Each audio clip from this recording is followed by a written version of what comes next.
seek refuge with Allah against Satan the rejected. Bismillahir Rahmanir Rahim. With Allah's name, the merciful benefactor, the merciful redeemer. Alhamdulillahi Rabbil Alameen. The praise belongs to Allah, Lord of all the systems of knowledge. We're grateful and we're thankful to Allah for His guidance, for His sending to us Prophet Muhammad, for His sending to us the book, for His giving us protection and guidance. We ask that Allah send down His best blessings upon the Prophet Muhammad sallallahu alaihi wasallam. Send down His best blessings upon the companions, upon the followers, all the way to the present day. I greet you in peace. Assalamu alaikum. We'll have a Khutbah this afternoon, and I pray to Allah that Khutbah will be beneficial and will stimulate thinking in your mind and be of benefit to our community. This topic, the Khutbah, the son of al-Islam is rising from the west. The son of al-Islam is rising from the west. This topic has been spoken about and on by different people. And I thought it would be timely to remind the community of the changes that have come and are coming in the world. You know, the Quran speaks in Surah Al-Hujurat. Hujurat is 49th chapter. It says, they regard as a favor to you that they have embraced al-Islam. Say, count not your Islam as a favor to me.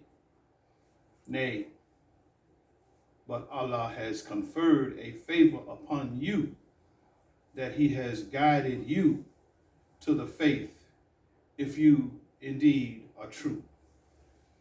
So this is a statement to Prophet Muhammad about the people and their attitude toward accepting al-Islam. They thought they were doing Prophet Muhammad a favor. They thought they were helping Prophet Muhammad. They regard it as a favor to you, it says. They regard as a favor to you, Muhammad, that they have embraced al-Islam.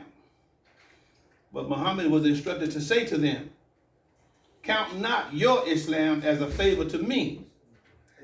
No, but Allah has conferred a favor upon you, that He has guided you to the faith, if you indeed are true.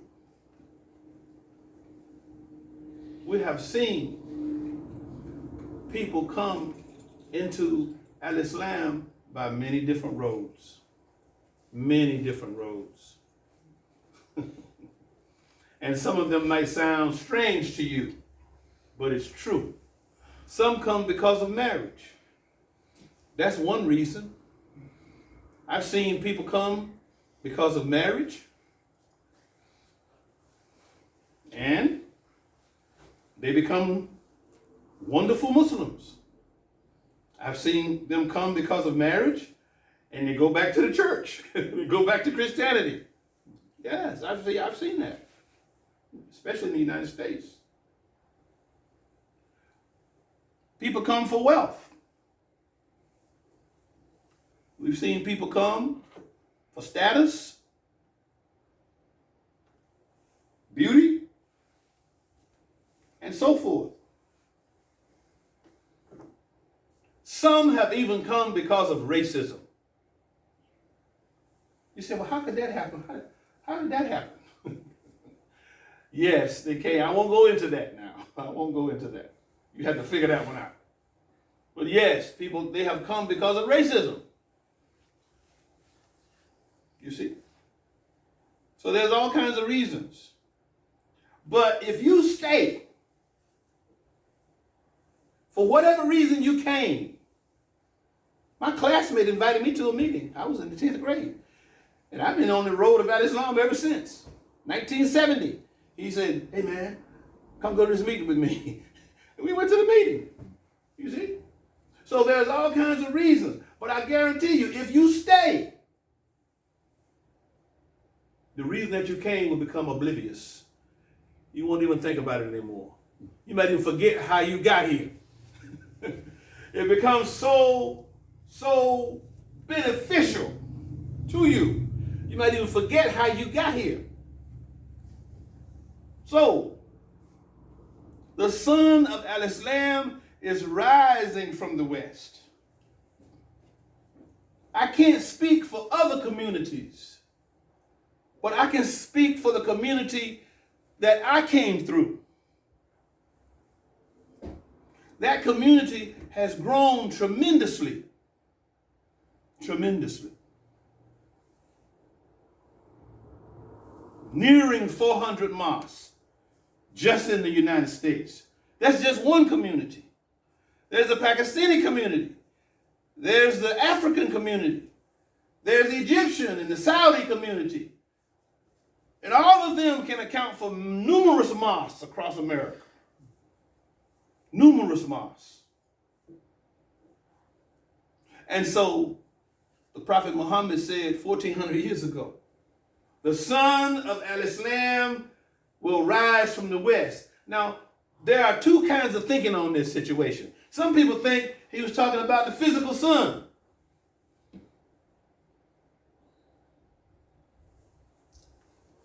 Some believe he was talking about al-Islam. In my research for this khutbah, he was speaking of both. Both. Don't you know that the science community, they are saying that the earth is slowing down on its axis. It is going to slow down. It's going to keep slowing down, and it's going to come to a stop. And it's going to go back the other way. So you got what we have? You have a counterclockwise rotation, but it's going to eventually be a clockwise rotation. And when it becomes a clockwise rotation, the sun will be rising from the west. This is a scientific fact. I'm not guessing. Okay? So we have a strong revival. And this revival is going to be a benefit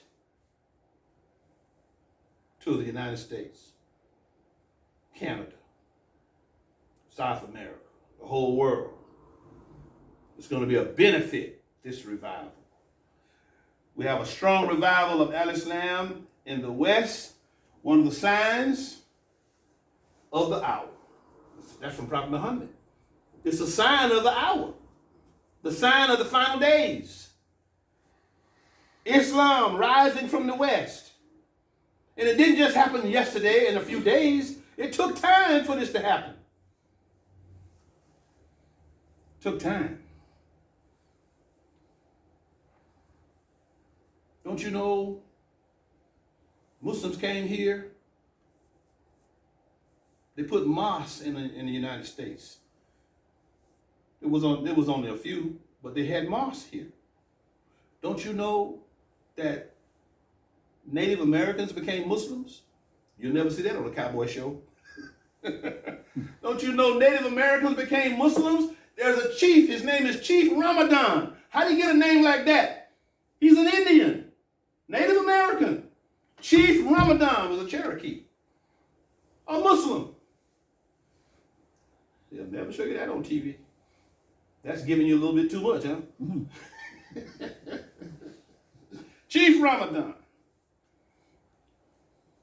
And the prophet said, when this time comes, and we're on the front end of it right now, okay? He said, when this time comes, when the people ask for forgiveness, when they see the wrongs that they have done, it may not be accepted. May not be accepted. All right? he says, forgiveness will no longer be accepted. The sun, symbolizing al-Islam, will rise from the west when all kinds of societal diseases and wars occurs. We're on the front end of it right now. Whether your thinking is that they're making up these diseases and putting them into the society, or whether you think it comes from animals, because we got all kind of thinking on this. I can get a room full of doctors and none of them will agree. It's already happened. You can get a room full of doctors, all of them got MD, they're supposed to know stuff. None of them agree on where COVID came from. They don't agree. But I can tell you what you and I better do. We better learn how to get rid of a virus. Because they ain't done yet. Okay? They're not done yet. So you need to learn something about medicine, at least enough to know how to get rid of a virus.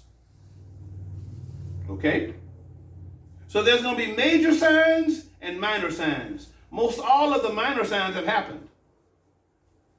Okay? There's going to be major signs. So the earth is slowing. I want you to remember that. I want you to investigate it. Okay? You don't take what I say. Go investigate. Google it. Go to, I say, Sheikh Google. Go to Sheikh Google. And talk to your Sheikh, whoever you respect for knowledge. Go and talk to those people. And see what's going on. You know, and what I'm going to say is true. I can back it up. You know,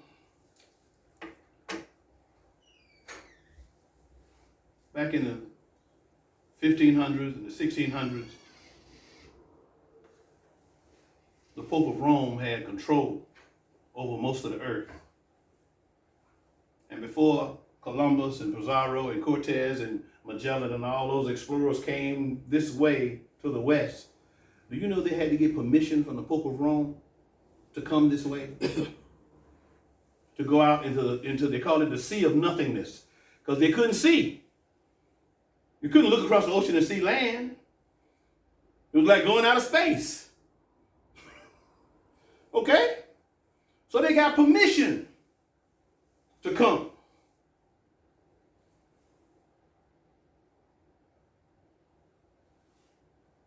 They got permission to go to Africa and get slaves and take them over, bring them over to America. And he gave them instructions. You know what the instructions were? If they're Christians, leave them alone. That's why 40% upwards, I'm going to say upwards of 40% of the slaves that came to America were Muslims. And in the pictures you see of slavery, they have their head, the women have their head covered, the long dresses on. We got stories of Bilal Muhammad, right there on Statesville Island, Georgia, going up I-95. Bilal Muhammad, they buried him with the Quran on his chest. They said he got up in the morning and called the Adhan and made the prayer. And he was a slave. So-called slave, I'll say. Because you can't enslave a Muslim. It's impossible. If he's a well-grounded, knowledgeable Muslim, you can't enslave a Muslim. It's impossible. In fact, that's one of the most dangerous things you can do. Talk about you enslave somebody. So he was a leader. And his grave is right there at Statesville Island, Georgia, off of I-95. Darien is the exit that you take. Come by here. The Come By Here River, where Harriet Tubman crossed.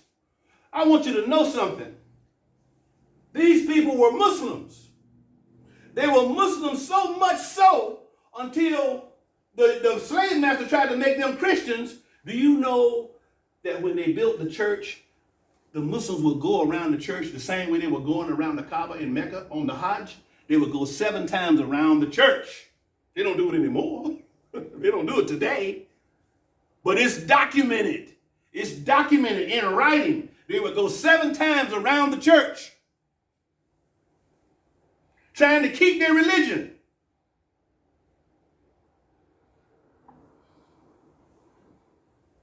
What I'm going to tell you brought tears to my eyes. I visited Savannah, Georgia. They have a church there called the First African Church in Savannah, Georgia. At night, the women had aprons. They would go and get the bricks from the brick kiln. They would put the bricks in their apron. 3 o'clock in the morning, they're walking with bricks in the apron to build this church. The church is still standing. I went upstairs and saw Arabic written on the pews where they were sitting. In Savannah, Georgia. They wrote Arabic on it. It's still there. Go and see it. Savannah, Georgia. So we have had Islam in our blood, in our DNA, all the way from the time of the prophet. Now, you know, when I talk to people, everybody was kin to Prophet Muhammad. That's kind of strange, isn't it? How could everybody be kin to Prophet Muhammad? But that's what people tell you. It's okay. You know, he's a big prophet, the Prophet Muhammad, you know. It's okay. But don't lie, you know. Arabic written on the pews. And some of you don't even know what a pew is. It's a chair. It's a seat where you sit in the church, right? They had Arabic written on the pews. They had holes in the floor in a design. It was like an art design in the floor. Holes had been cut in the floor where runaway slaves could be hidden underneath the floor in the church. They had a tunnel dug out from underneath the floor all the way to the ocean.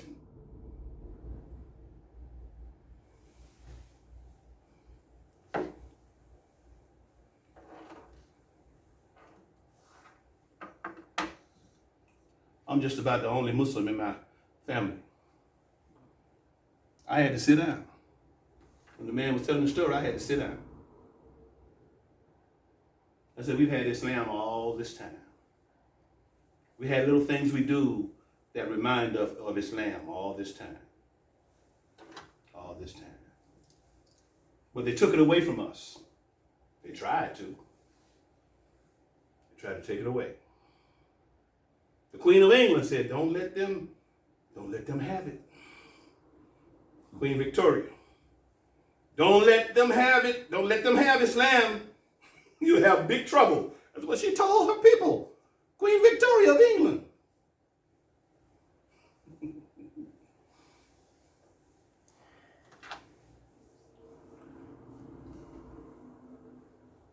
Just a few days ago on the internet, it said that Queen Victoria had a Muslim boyfriend. It was funny, but I read the story. She had a Muslim, I'll say, confidant in secret. He would come and tell her things, teach her. And they tried to wipe it out of history. They tried to wipe it out where nobody would know, but it got out. Muslims are buried in England. You can't believe the history that they're teaching in school. Can't believe it. There are Muslims buried in England. How do we know they were Muslims? Because they were lying on their side facing Mecca when they were buried. That's how we know. Nobody else does that. Nobody else does that in their janazah. So the son of al-Islam is rising.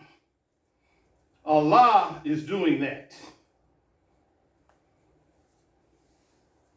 We still should work to give respect to al-Islam, to not be called a terrorist religion. We're not terrorists. Children have to get back up from their parents. I had to go to the school when my son was in school. Went to West Charlotte and in Charlotte. I had to go out there. The teacher said one thing, and she was lying. My son said, "Ma'am," she said, that's not the way it happened. And so she got nasty, and I had to go to the school. I told her my son was taught a certain history of Islam. And he's going to hold to what he was taught. Now, until you can prove him wrong, let it lay. Leave it alone. Because I will fight you all the way until he graduates. I told her just like that to her face. I will fight you all the way until he graduates. So if you can't prove him wrong, you need to let it, just leave it alone. Just leave it alone. And that's what she did. She's a smart lady. I think she saw it was some trouble coming. Okay? And if you can't do that for your child, then you need to find a Muslim school for your child to go to, where you don't have to be doing all of that. You can't just let them have their way. We can't just let them have their way. They know we're here. We're on television, whether it's positive or negative. We're on television all the time. Okay? The Palestinian problem ain't going away. It ain't going nowhere. It's still there. Okay? And we got to support them. And yes, I call it Palestine when I talk to them. They can call it what they want to call it. I can call it what I want to call it. It's Palestine. Okay? And I tell the white folks right here in America, just because you took America from the Native Americans, it don't mean it's yours. If somebody come in your house and steal your stuff, that don't mean it's theirs. They might have it, but it's still yours. And if you can get it back, you're going to find a way to get it back, right? You have to wake them up sometime. They're going to sleep. They done lost their minds. Most of them. Because they don't know any better. They were not taught any better. So you have to tell them what it is. And sometimes it might cost you. It might cost you. So what? You're a servant of Allah. I don't want to be here all day. All right. I just want to keep you thinking. They ain't done all that. They want you to think they ain't all that great. Okay? Everything they got it off the shoulders of Muslims. From the toothbrush, all the way to the hospital, all the way to flying those jet airplanes, they got all of it, most all of it from the Muslims. And you have to remind them of that. You go to this big, beautiful university, you're going there because the Muslims started universities. You got to wake them up. Tell them. Give thanks that you can go to this great university. They got that from the Muslims. Where was it? You can tell them that too if you know your history. But if you don't know your history, you can't talk too much. You got to know your history. 2 Muslim sisters started a university. The oldest university in the world, and it's still operating right now. Al-Azhar ain't the oldest. People try to say Al-Azhar in Egypt. They're not the oldest university. 2 blood sisters. They were Muslims. They were sisters. The mosque was here, and the university was sitting here. And it's still open. Karabayin is the name. In Morocco. First university built on the planet Earth. Ain't nobody gonna tell them but you and me. And they can't prove us wrong. But if we don't say anything, they're gonna keep thinking, oh, look how great we are. Oh, look at Harvard and Yale and Princeton. Oh, look at Oxford and Cambridge. Look how great we are. You know why they say that? Because Muslims now going to their schools. That's why they say that. Yeah, Muslims now going to their schools. Well, we must be great. We must be the greatest. The Muslims are coming to our schools. And the smart ones among them know the truth. You have to get your own system. I pray to Allah. Anything that I said was wrong, that's my problem. Anything I said that was right, Allah gave that to me. And He'll give it to you if you show some interest. Announcements for the day. We're going to make our announcements and make our 2 rak'ahs. I don't want to hold you all day. Announcements. This is Friday, the greatest day in our religion. Salatul Jummah is each Friday at 1:30. We start the Khutbah at 1:30. Ta'aleem is each Sunday at 12 noon to about 1:15 or 1:30. We stop and we make dhuhr. But we start at 12 noon for Ta'aleem each Sunday, 12 noon. Now, as I said to you, Al-Islam is on the rise. This is a program that'll be held in Raleigh, North Carolina. I encourage you to go because you will learn some things. I don't care if you've been a Muslim for 100 years. There's still learning to be done. On Friday, September the 16th, Jummah will be conducted by Imam Rashad Abdul Rahman. He is a young man, about 35 years old, from Atlanta, Georgia. He's going to be in Raleigh doing the Jummah. He's one of our products. He did pre-K, K, Sister Clara Muhammad School, with the W.D. Muhammad Middle School, W.D. Muhammad High School in Atlanta, Georgia. He is now an imam. He has classes, virtual classes online, teaching the Quran and teaching Islamic history. Imam Rashad Abdul Rahman will be speaking. He'll be conducting Jummah prayer on that Friday. Honoring the work of Imam Muhammad, Hajjah Anisa Dawan will be speaking. Okay? That evening, so you got Jummah at 1 or 2 o'clock, 7 p.m., Hajjah Anisa Dawan will be speaking. On Saturday, the next day, the 17th of September, morning healing sessions. Okay? Healing journey. You're going to have 3 speakers. 2 I just mentioned, Imam Rashad, Sister Anisa Dawan, and the other name escapes me, but there'll be 3 people speaking, 11 a.m. to 2 o'clock in Raleigh. And this is a fundraiser for them to complete their Masjid. This ain't just something for fun, okay? On Saturday, there's going to be a dinner and an evening theater of culture. Preacher Moss is going to perform. Hajjah Anisa Dawan again, and Native Deen, which is a Muslim group who sings wholesome lyrics in their music. They're going to be performing. So this is going to be a big weekend to complete the financial part of breaking ground and building this masjid. It's going to be called Masjid as-Salam. Masjid of the Peace. Okay? So that's going to be a couple of weeks from now. September 16th, September 17th, September 16th and 17th. Okay, just 2 days. All right? Those are our announcements. All right, we're finished. You come with this left.